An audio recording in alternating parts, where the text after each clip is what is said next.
Hello everybody, Sean here, and today we're talking about Final Fantasy XIV, A Realm Reborn, and more specifically, we are talking about the character creator. When you first start up the game, this is what you're going to see: 5 different races. Here, Elizin, Lalafell, Miqo'te, and Rogadin. Each one offering slightly different styles of play and their own history and background, and as soon as you pick a race, like the Lalafell here, you'll come to the next menu.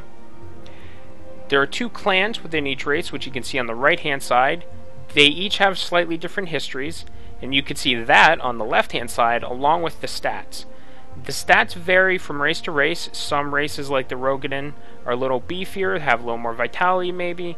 Some like the Lalafell might be a little more geared towards magic. Each one's slightly different, so you want to pick the one that suits you the most. However, don't think that your choice is going to lock you into one style of play. You still have all the options available to you. After deciding whatever race you want to play, in this case I picked the Duskwhite Elizin because I am an elf fan, you will move to the customization screen where you get to change height, hair, eyes, whatever you want. There's plenty of options here to kind of make you stand out as your own character within the game. Do keep in mind though that there are plans in the future that you can visit, say, a barber shop to allow you to change your character's hair. That way it's slightly different. You're not going to be necessarily locked into looking at this character model the entire game, but do pick something you like, as you know, it makes the experience a little more enjoyable all around. Next up is the calendar. It is laid out in the Eorzean time. However, it is very similar to our own, so if you want to kind of mix in your own birthday with your character, you can do that. Or if you really want to roleplay your character, kind of give him his own identity, then you can give him a whole different birthday on whatever moon you want, whatever day you want. After the calendar selection is deity selection. There are 12 deities, and they're each aligned with an element in groups of 2, as you can notice by the varying colors in their backgrounds. Each deity gives you a bonus towards some elemental attributes, and you can see this in the top left. The elemental attributes are not very significant from one to the other. There's minor differences between them, so don't pick your deity based on that, but really pick it based on the history behind the deity, maybe what they represent.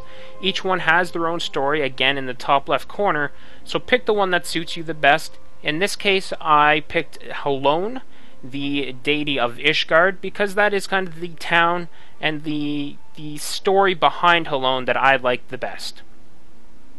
Next up is probably the real bread and butter, what everyone wants to get to when they're creating their characters, the class. There's Disciples of War, Disciples of Magic, War physical damage dealers, Disciples of Magic obviously is magical damage dealers. There's 5 in War, 3 in the Magic, and right here is probably your biggest choice, but don't think that you're locked into this choice. When you're picking, pick whichever one you like the best. Gladiator, Pugilist, Marauder, Lancer, Archer in War, Thaumaturge, Conjurer, Arcanist in Magic. You can give them a try, and then if you decide that the class isn't for you, and this is one of the biggest selling points, of course, in Final Fantasy XIV, is that you could change your classes. You can have one character that does any number of classes, could do all the classes if you like. So when you're picking your class, definitely, if you know what you want, pick it, go for it. There's a description of the class in the top left. But if you don't, you can try one out, and later on in the game you can definitely change it. You don't gotta worry. Now the one thing about the classes is that they each start in their own town. There are 3 starting towns, so if you're playing with friends, there might be a chance that you start in separate towns, and you might be concerned about that. Don't be. It's not a big deal.